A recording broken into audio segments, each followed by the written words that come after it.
プラトンのデマイオス編における善悪の定義。イントロダクション。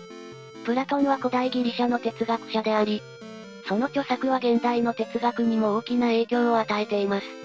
彼の中でも有名な作品の一つがデマイオス編です。この作品では、善悪の定義について探求しています。本動画では、ズンダモンと四国メタンによる対話形式で、プラトンのデマイオス編における、善悪の定義について考えてみましょう。善悪の定義。プラトンのデマイオス編では、善悪のことについてどんな議論をしてるのだ。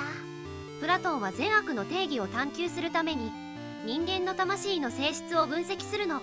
彼によれば、善悪の定義は人間の魂の3つの要素に関連しているのよ。3つの要素ってどんな要素なのだ。まず第一に、理性的な部分があるの。これは人間の理性や知識を司る部分なの。第二に、情念的な部分があるの。これは人間の感情や欲望を司る部分ね。そして最後に、欲望的な部分があるわ。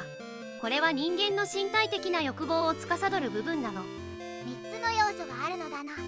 それぞれの要素が善悪の定義にどうやって関わってくるのだ。プラトンは理性的な部分が善で、情念的な部分が悪であると考えているの。そして欲望的な部分は理性的な部分によって統制されるべきだと主張しているの。つまり理性的な部分が善で、情念的な部分が悪であるために、人間は善悪を判断することができるのよ。善の追求と教育の関係。プラトンは善の追求と教育の関係についても考えてるのだ。そうね。プラトンは善の追求と教育を密接に結びつけているの。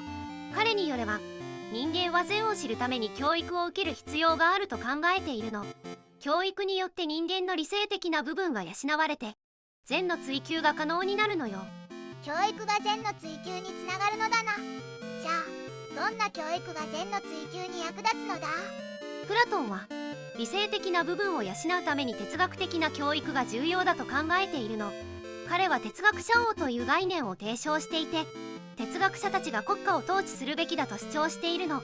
彼らは真理を求めることによって善を追求して人々を導くことができるのよ。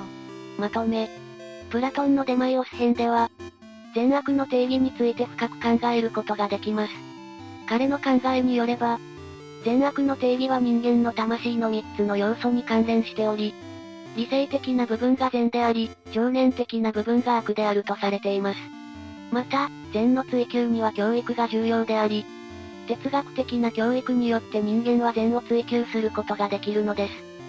今日の動画はここまで。最後まで見てくれてありがとうございました。このチャンネルでは、歴史上の人物に関する情報を5分以内の短くまとめた動画を毎日投稿中。歴史人物に興味があるなら、チャンネル登録や他の動画も見てみてね。